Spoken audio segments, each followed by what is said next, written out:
Welcome to Everything Co-op, bringing you information on how cooperatives can help improve your quality of life. This show is being sponsored by the National Co-op Bank, NCB. The NCB is dedicated to strengthening communities nationwide for the delivery of banking and financial services for the nation's cooperatives, their members, and other socially responsible organizations. For more information on the power of community ownership, visit ncb.coop. That's ncb.coop. Now stay tuned for your host, Vernon Oakes. Good morning, everybody. This is Vernon Oakes. Welcome to Everything Cooperative this Thursday morning. I am in Washington, D.C., and we have Dr. Stacey Sutton on with us this morning. Good morning, Dr. Sutton. Good morning. How are you this morning? I'm doing well. How are you? Great. And where are you located in the world? I am in Chicago, Illinois. Okay. And what do you do there? I'm a professor of urban planning and policy at the University of Illinois, Chicago, where I do a lot of research on cooperatives and economic democracy and the solidarity economy. Lots of research. Let me ask you this question right off. Do you like what you do? I do. I do. I quite like what I do. Yeah, I mean, I like doing research, but I do. That's one part of my life. I also do community organizing, work in community, and use the research. So it's applied research, not just scholarship for scholarship's sake, but applied research. So one part is building knowledge, the other is applying the knowledge. Building the knowledge and then using it. All right. Do you teach it at all? I do. I teach. So, I forgot that part. As a professor, I teach, and I actually have a graduate course on solidarity economy where I get to teach 20 graduate students in urban planning and policy about worker-owned cooperatives and solidarity economy and community land trusts and all of the things that create kind of a robust community. A robust community. I love it. I wish the audience could have seen your smile when I asked you, do you like what you do? You just brighten right up. Okay, I got it. You love what you do. Research, using the research, the knowledge that's gained, and then teaching it to folks. So it sounds like wonderful. So what's the research that you're doing or you just did? So I've done a couple of projects. And the first began with trying to understand what's happening in cities across the country with regard to worker-owned cooperatives. How are cities, and when I say cities, I do mean like within city government, how are cities supporting cooperatives? And in that study, I was really looking for evidence that they're supporting, not just the rhetoric that they're supporting. And so I was able to identify 12 cities, and in this study, I define cities as having populations of at least 100,000. So 12 cities that are using their power, right? Everything from land distribution to changing regulations to kind of changing kind of legal frameworks to support worker ownership. And so those cities vary from Cleveland and Richmond, Virginia to New York City, Madison, Wisconsin, Minneapolis, and then a bunch of other cities like Austin, Berkeley, Boston, Philadelphia. Who else is in there? Oakland. I'm trying to remember off the top of my head. So, there are a number of cities. Those are the cities that I kind of characterize as cooperative cities, because there's strong evidence that the city, at least at the time I was doing this study, that the city was kind of engaged. Some cities were putting a lot of money. Some cities were providing technical assistance or support and building public awareness. But all of them were doing something that helped build this ecosystem, cooperative ecosystem, and build worker-owned cooperative. Cooperative ecosystem and what? What was the other? And cooperatives themselves, right? So you can have an ecosystem, but if you don't have worker-owned cooperatives, then the ecosystem, in my mind, is not particularly effective. So in these cities, there's evidence of worker-owned cooperatives, and as we know, they need particular support. So how is the city kind of building that into their frame? Okay, and so I didn't hear Chicago or Washington, D.C. He did not. He did not. And yeah, but I think in all fairness, this paper came out in 2019. So the data was collected probably a year earlier. And as I say, this has changed quite a bit. And thankfully, some of it has to do with the dissemination of this work. So other cities can see that this is legitimate, that cooperatives are ways of building community wealth. So since this paper was published, I would say Chicago is surely well up there. They just allocated about $15 million to community wealth building. Wait, 15 million? 15 million. Over how many years? Well, we have to spend it by 2026. It's the ARPA money. It's so there is, quite a bit of money given to cities for recovery.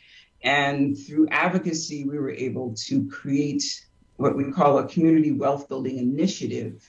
And the people within the mayor's office, the Office of Racial Equity and something justice, I forget, something one of these, the office within the mayor's office, they were extremely successful in putting together an advisory board and advocating for an allocation. Granted, it's a small sliver of what the city gets in terms of the ARPA resources, but it's a huge pot of money for this kind of work. And now that just happened. It was inserted in the recent budget, and we hope to start disseminating the resources within the next few months. But we're developing the process by which we're doing that. So it's for worker-owned cooperatives. Mm-hmm. It's for other elements of the ecosystem. It's for housing cooperatives and community land trusts. Those are the elements that we're really focusing on. Okay, the types of co-ops are worker co-ops and housing co-ops, and then there's the community land trust in it to get land and put it in trust for, I think when you combine a community land trust with a housing co-op, particularly a limited equity housing co-op, you have affordable housing for here on out.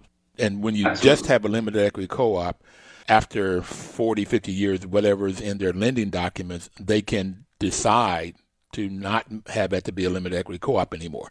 I like combining those two. That's wonderful. And then housing co-op. Okay, but that's like $3 million a year, $3-4 million a year.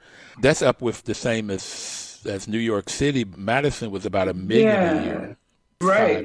And I don't think we're approaching it the same as New York in the sense that we're really trying to see which projects make sense. We're trying to build what we call scalable worker cooperatives and then support the worker cooperatives that already exist, as well as the broader ecosystem. Surely you can't build affordable housing with just that. So it's also leveraging resources, bringing philanthropy to the table. So the idea is that 15 million can leverage additional resources at the same time that we're actually investing in entities. And there are a number of cooperative developers in Chicago that need to build their capacity, right? There are a few persons within each entity that if with resources, they could train more people to do co-op development. I train maybe, as I said, my class every spring, I have 20 students, graduate students. Some of them actually end up working with some of these developers. So we just need to build capacity. So with resources, you can do that. And so, we've been working on this for years. And it's not just me, but I remember walking into a meeting in the mayor's office with my paper, like, hey, you just have to read this. Nobody read it, of course, right? But you got it done. You got it done. Eventually. And the thing, just as you said, when they did not see their name, when we did not see Chicago on the list, it becomes, oh, why not us, right? Mm-hmm. And it wasn't that things were not happening in Chicago. Grassroots absolutely have been for decades. There was not the infrastructure in terms of from the city, and the investment from the city perspective. That's very different. And I would say the same thing for DC. DC has a robust, or at least it had, and now it's growing once again, a robust kind of movement, grassroots movement around cooperatives, as does Baltimore. But I didn't see evidence within city government at the time I was doing this research that the city was putting money, changing legislation, or ordinances or resolutions or allocating land, any of the things I was looking for. And I have about 25 to 30 things that I was looking for to suggest the municipality is committed to worker own. And I would really like to get those 25 or 30 things that you're looking at to see what do you say and what your research says is important that a city is doing to help create co-ops and particular ecosystems. Our shout out to Anita Barnes is our city council member that created a limited equity housing co-op task force. And we found out there are 99 limited equity housing co-ops in D.C. right now, and then what kinds of resources are needed. And we talked about money and eliminating property taxes, having money in there for training, consistent, continuous training, money for rehab and so forth, and then money to create additional limited equity housing co-ops. Mm-hmm. And HUD hasn't had that money. They used it in the 50s and 60s and maybe even in the 70s, but they haven't had money for housing co-ops. So we haven't been able to look to them. I think with your research, we might be able to take some stuff to them. But there's also, there's a lot of money right now with recovery money as it's being allocated, right? And that's what we used for this, the ARPA money. And, however we're defining kind of build back better, it's not just physical infrastructure. We have to build our social and economic infrastructure in our cities. So getting a small sliver, we're talking about hundreds of millions of dollars that are going to community development within Chicago. And 15 is a small sliver, but they're resources at this moment at least. And I wish Herb Fisher, was a lawyer in Chicago that helped develop housing co-ops. He's in a nursing home in Florida right now with his son, but he would love to. I'm going to try to reach out. He's working in the Development and Preservation Committee at the National Association of Housing Co-ops, and that group is doing a lot to create affordable housing in the U.S. total. So I want to get this information to them. And to him, I know he would just be happy pink to hear what you're talking about right now. So I would like to, when we come back after our first break, to talk about some of these cities, some of these variables that you're talking about, what you saw. And then before we finish this hour, I'd really talk about some of your future research that you're doing. Okay. All right. We'll be right back. Please don't touch that dial.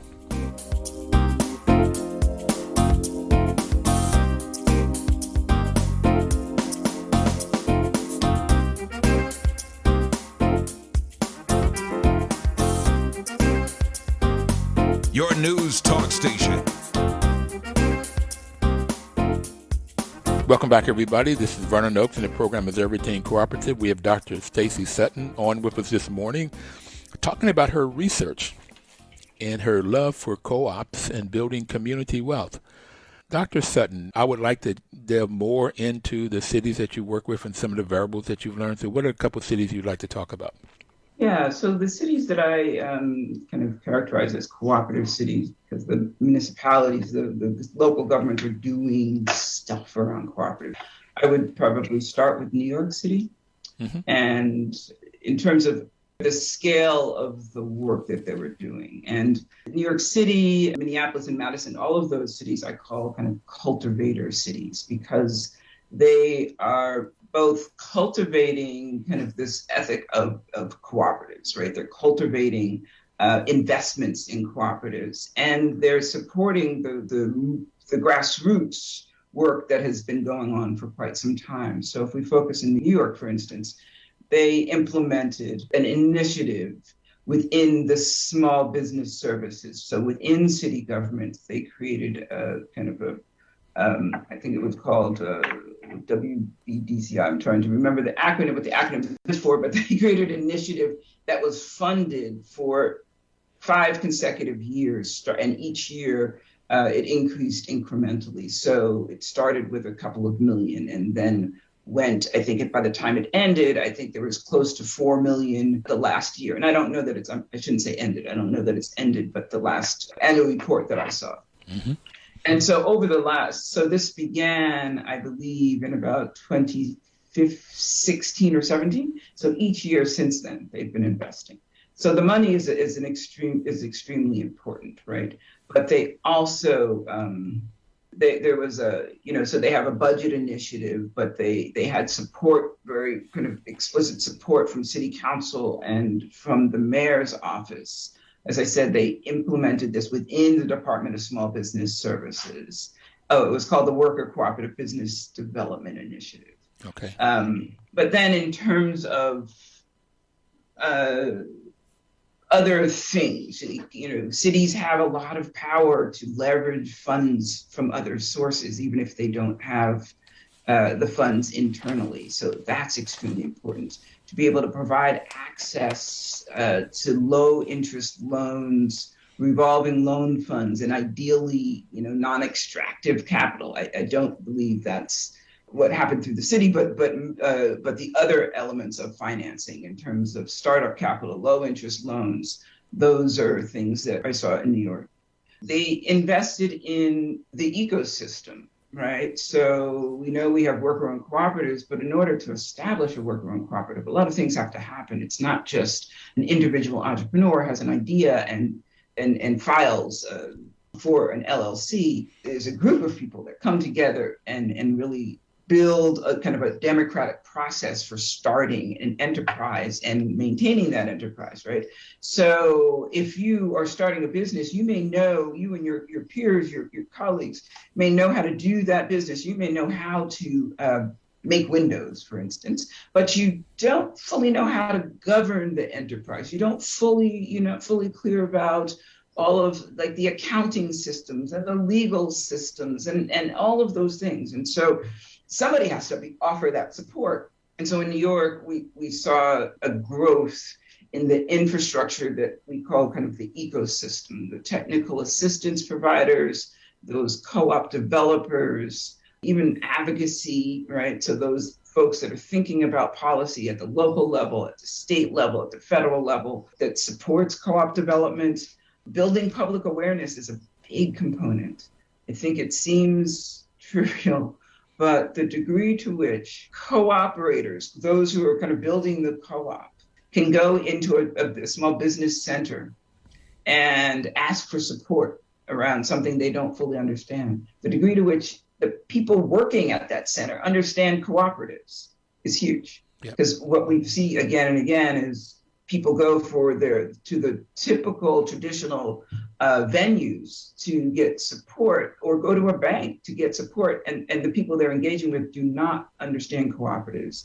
And in some regards, cooperatives are just businesses, right? But in many regards, there's a lot of nuance to running and sustaining and even growing a cooperative, which is different than a conventional business. So you have to build that awareness, and it has to be normalized. That there are different types of businesses, just like there are corporations and sole proprietorships and so forth.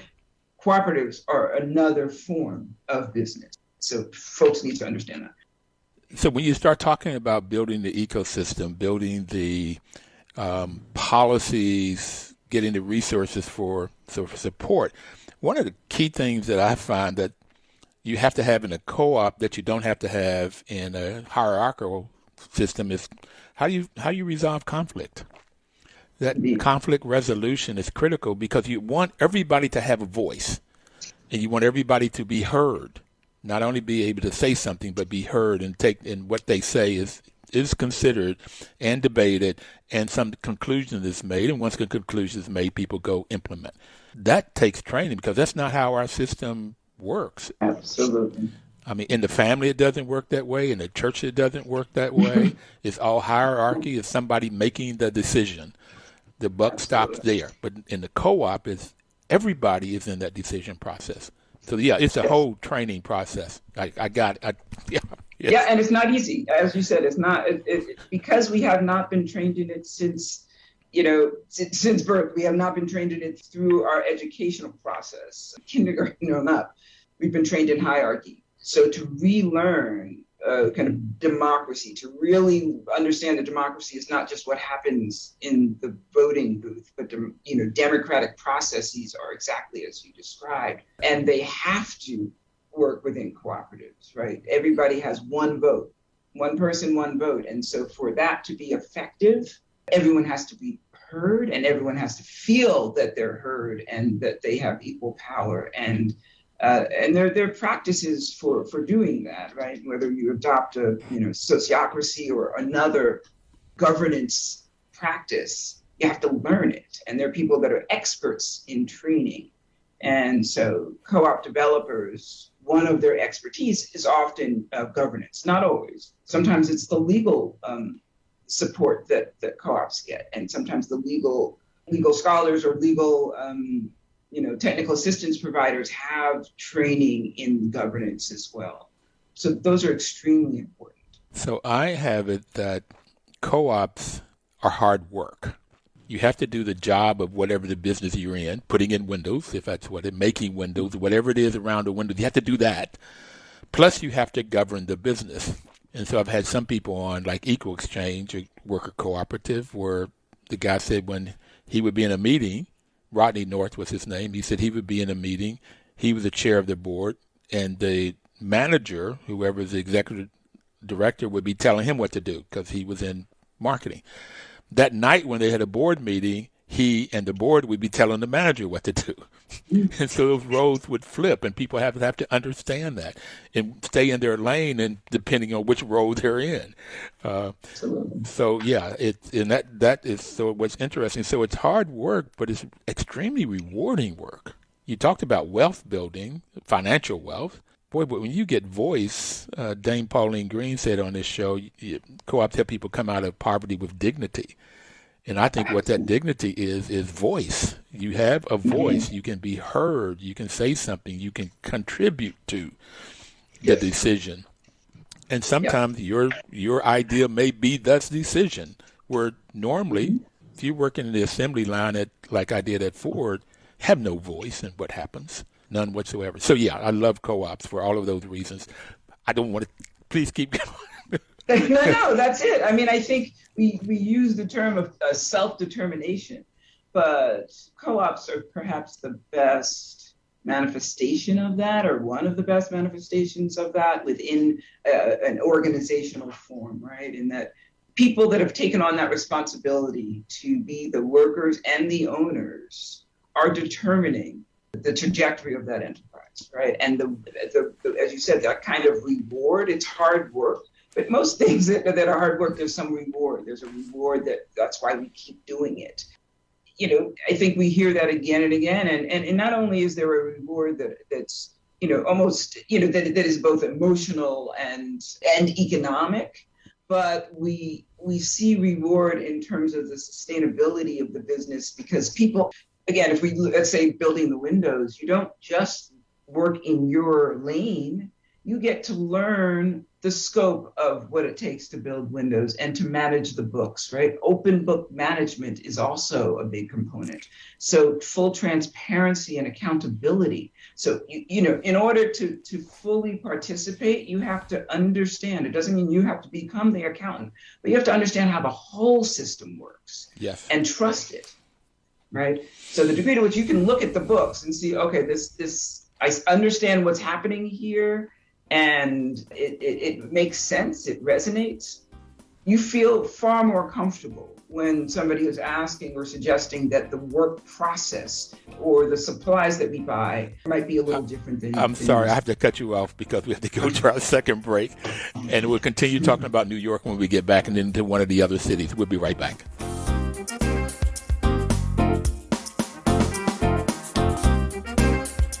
Welcome back, everybody. This is Vernon Oakes. Everything Cooperative is the program. Right before we took break, Dr. Sutton was talking about co-ops, and without saying it, she was really talking about the values and principles of co-ops. And just real quickly, the values of cooperation are based on the values of self-help, self-responsibility, democracy, equality, equity, and solidarity. And in the tradition of the founders of the cooperative members believe in the ethical values of honesty, openness, social responsibility, and caring for others. And I like to say caring for one another, the golden rule. And the principles are voluntary and open membership, democratic member control, and that's that one member, one vote. Members' economic participation, you normally put something in, but you get to share the profits. That's where that's what the real wealth comes in, besides a fair salary, fair wage. Autonomy and independence, you have to have control.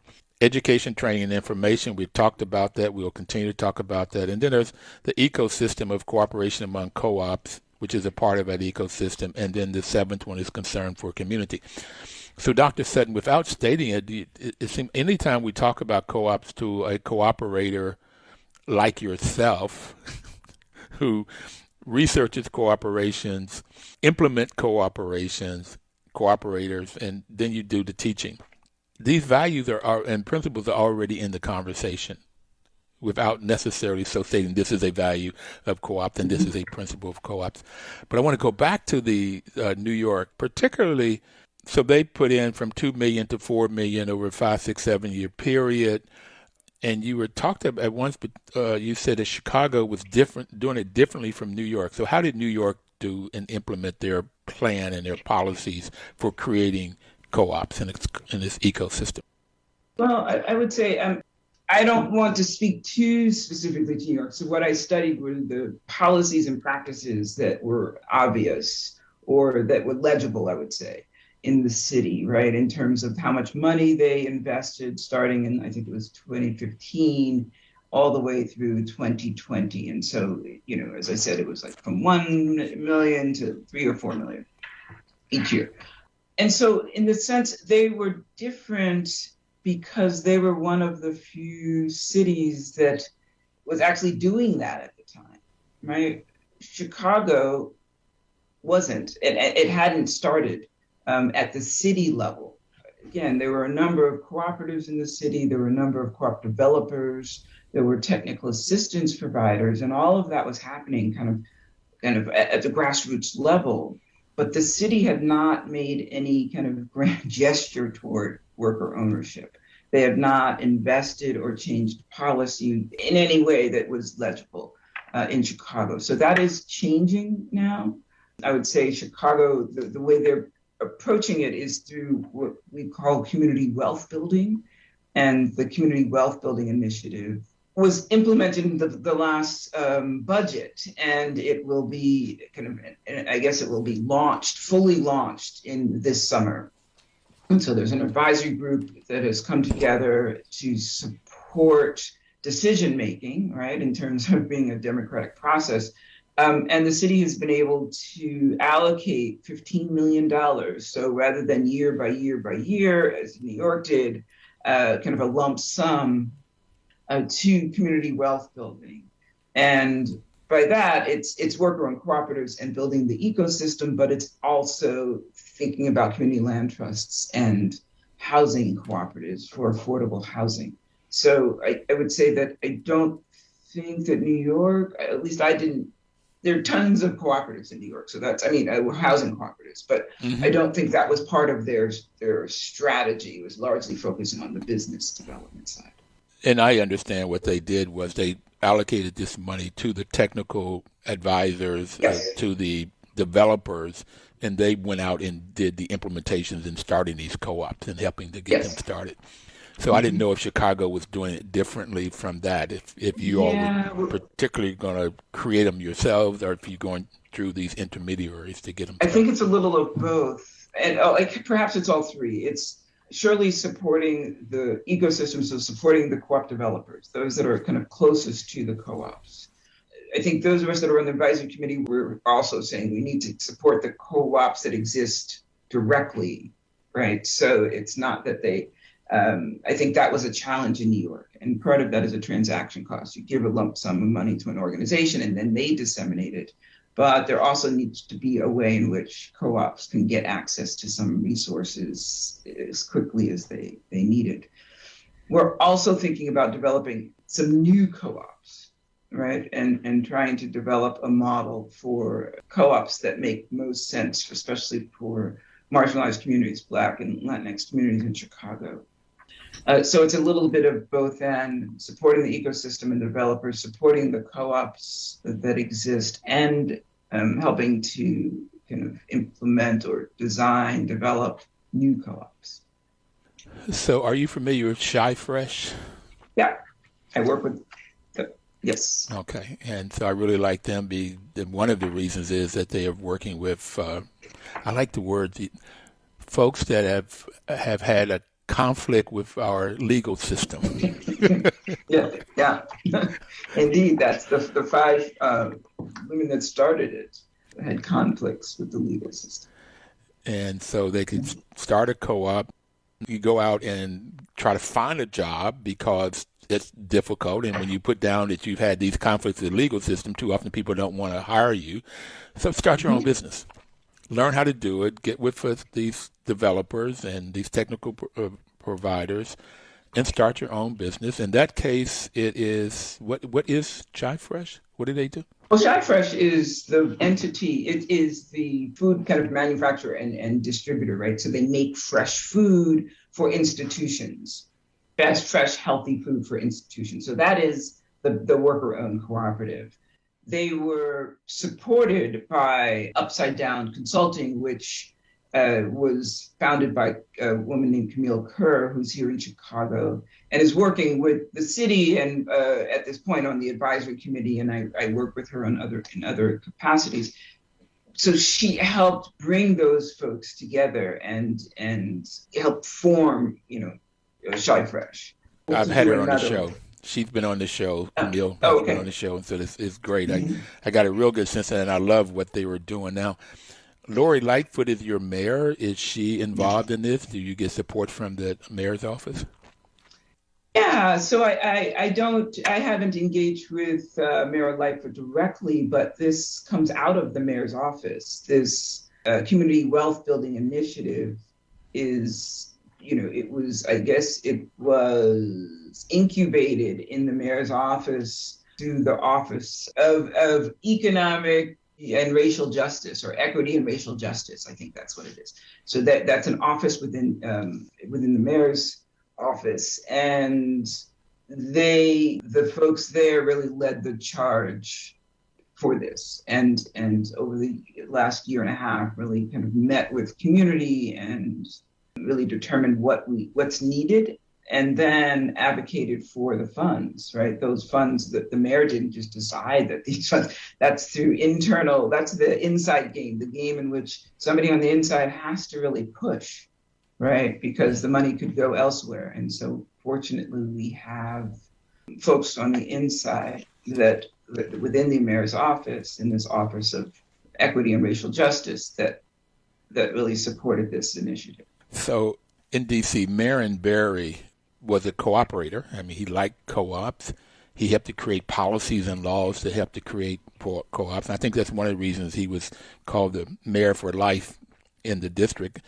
In 1967, the Federation of Worker Co-ops in the South, in Georgia, they incorporated in D.C. because D.C. had the laws that could help them incorporate. It didn't have it in the southern 13 states.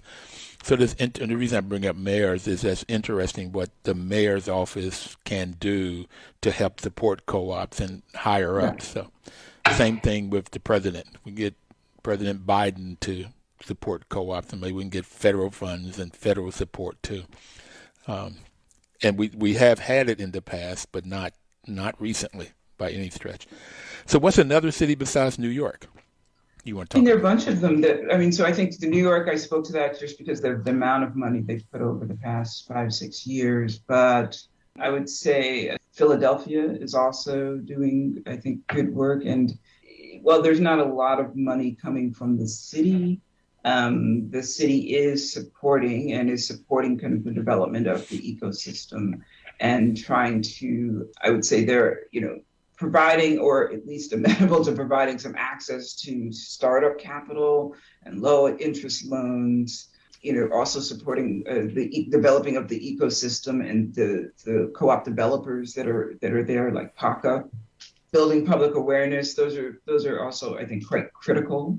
Boston has a similar strategy, although both Boston and Philadelphia have a robust kind of landscape of worker-owned cooperatives and other elements. And so the city's role is just to kind of raise those up and to support them. And in both cities, the grassroots movement is really, in my mind, really kind of leading that charge. but there's no obstructions from the city. The city has either passed legislation or a resolution that has made co-ops and the development of co-ops kind of a part of kind of the culture of the place. And that's important. That was a major signifier for me in terms of what are cities doing. Is there an ordinance or a resolution or something that they've enacted that would say, okay, we believe in this? And then I looked at a bunch of other little things. So it'd be interesting what we could get to personal here with Muriel Bowser, what we might be able to put in front of her and the city council to help create this ecosystem in D.C. And also Ron Hance is a guy that's been working. That's how I met you through some of the conferences that Ron has. He's been working in the Baltimore area, and how can we get those mayors or those city councils to help to create the kinds of ecosystems that you found out with these other 12 cities in that first research. But what is some research that you're doing now? Future research. What is future research look like? So over the last few months, I've been focusing on kind of Black-centered cooperatives, right? So, and what that means is it's co-ops that are either led by Black folks and or supporting kind of Black communities, right? It doesn't mean that they're only Black folks within the cooperative, but their leadership in terms of either the vision, the large number of the people that are worker owners are Black, and it's typically facing a Black community. And so I was interested in not what the cities are doing in city government, but where can you identify like formations, clusters of worker-owned cooperatives that are what I just call Black-centered or Black-led worker cooperatives. And so I've identified about 25, I would say, places. Let me stop you there. We're going to go into our final break.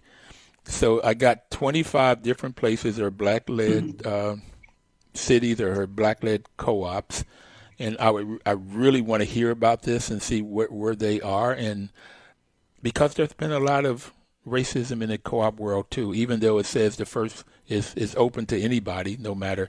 But if you go back and look, it's been white male-led through history, and then white women, and now Blacks are getting very much involved in it. There's been Black involvement all the time, but very much again. So I really want to hear what research you will be looking at coming forward at those other 25 places. We'll be right back. Your news talk station. Welcome back, everybody. Everything Co-op is the program, and we've been supported by the National Cooperative Bank for the 8.5 years we've been on the air on WOL. NCB's mission is to support and be an advocate for Americans' cooperatives and their members, especially in low-income communities, by providing innovative financial and related services. Dr. Sutton, in your research, have you come across NCB helping to provide any of this funding? Somewhat. Well, I would say, where would I see it? I don't know if I've seen it specifically within Black-led cooperatives, but I've seen NCB in terms of supporting, I think it's the food co-op and some other. I mean, they're a big name and a big entity, a big force in the field, but I'm not always clear where their resources are going. But I just haven't looked into it. So as you're going around, particularly looking at these Black-led, Black folks co-ops, if they need funding, most of them do, then I would suggest that maybe we can find who the person is in NCB to hook them up with. I know they're very big in New York in the housing markets, also big in D.C. with limited equity housing co-ops, have been for long periods of time. But this is their mission, and so they love it. They do a really great job at it. So, if you find out, let me know, and we'll try to hook up and find who's the right contact there. But in the meantime, what are these 25 different organizations? Just a few of them that you're. Well, they're not organizations. So these are cities, right? Okay. These are cities in which there's at least some evidence that they're Black-centered worker cooperatives. And there I'm trying to understand, well, if that exists, what are the other support system? What is the ecosystem around that formation? And what is the vision and so forth? So that's the research that I'm doing. In terms of, or I will be doing in the summer, in terms of, I'm not going to focus on all 25. So yeah, I'll focus on Chicago, Jackson, Baltimore, DC, likely Atlanta, other places like Dayton, Oakland, Philadelphia, Minneapolis. I'm trying to think where else. I mean, there's Detroit, St. Louis has some interesting work happening. Again, that's just a small sample of some of the places. And the only name that you said that surprised me is St. Louis. I didn't know about St. Louis. I know about all of those other places that you talked about. There's a new food co-op started in Detroit. Capital Impact has put a lot of money into Detroit. Flint, Michigan also, they're starting a food co-op and some other co-op work in there. But Jackson, Mississippi is huge in what they're doing. Also Atlanta. But it's the Federation of Southern Co-ops. Have you worked with them at all? Not directly. I mean, I know of them. They're huge, right? It's a legacy, but I haven't worked with them directly. Because they're in 13 southern states, and they have offices, I believe, in 5 of those 13. And their whole goal is to do what you're talking about: create co-ops that help Black, Brown, Indigenous communities. And Cornelius Blanding is the person that's there. If you want to reach out to him, I can help put you guys together. So what are some of the type of co-ops in these cities that are Black-led that you have found? There's a wide spectrum. I would say there are a number of food co-ops, but there are also service co-ops. Service, everything from cleaning to child care. There are a number of designers and artistic types of enterprises. There are, one that I don't know, but I just learned about in Fletcher, Vermont, a wine cooperative, and an energy cooperative in Massachusetts. Of course, the Ujima project in Massachusetts, in Jamaica Plain. There's a pecan. You said Ujima? The Boston Ujima project. Okay, I'm not familiar with that one. Ujima. Oh yeah, that's a big. So they are large. They're the kind of one of the first community-led democratic investment funds. Okay. And so they've been able to raise about $5 million from community investments to reinvest in Dorchester and Roxbury, largely along the commercial corridors, and determining which businesses and supporting cooperatives and so forth. I thought you were talking about Ujima Collective in Pittsburgh. Yes, Ujima Collective in Pittsburgh. Yep, they're there as well. There's some work in Houston. So there's a lot. And again, this is my summer project. So I've just been kind of creating a database and trying to collect some information at this point so that I can identify the cities and go and meet with people and really understand what's happening and understand the relationships within those places, understand the rationale for doing what they're doing and their efficacy at this point. If there's anything I can do to support you, even help give you any information I know about different Black-led co-ops throughout the U.S., I would be more than happy to do that. Also, I bought an RV. Last year, I traveled around, and I'm going to do that again this summer. If I can meet you anywhere, maybe even do a live show on a Thursday or whatever co-op you're working with. That's another possibility that I would absolutely love doing, because I like meeting the cooperators, really like meeting and hearing their stories. The first live show I did was in Detroit with Malik when they were starting the food co-op, and I went to look at their farm that they had taken part of a park, and they made it into a farm. A city-owned park had given them land, so they created vegetable. And I wanted to go out and cut the veggies and make my salad right there. It was really nice looking. I also visited a farm in Cincinnati A lot of good stuff in Dayton and Cincinnati going on. So anything I can do to support you in that research, because it's exciting. And maybe like everything else, you got other cities saying, well, my name is not on your, when that 12 cities you looked at, maybe we can get other blacks to say, hey, this is something I can do. We can do. I would love that. That's, it's really been through those processes that I've been able to develop this. Folks from Movement for Black Lives had started to aggregate some names, the U.S. Federation of Worker Cooperatives. I had a research assistant. And so through all of those folks, we've been able to put this kind of small database together, but I know it doesn't represent everything. So I would love offline to be in conversation with you to figure out how we can fill in and then perhaps meet in the field. And I've been trying to figure out who at Movement for Black Lives I could get on the show so you can help me too because of what they're doing. I got their policies. There's a research project I'm wanting to do is look at all of these civil rights organizations and see what their policies are in housing and in education, healthcare, all of it, and then what they've been able to do and if they had co-ops in their policies. W. Du Bois had it.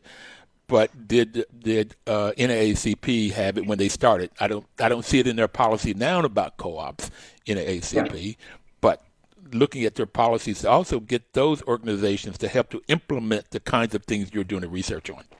I think that would be phenomenal. No, absolutely. I mean, I think they started doing research. They hired someone to help understand what was happening, and that I'm advocating for them to make it a larger part of their policy platform.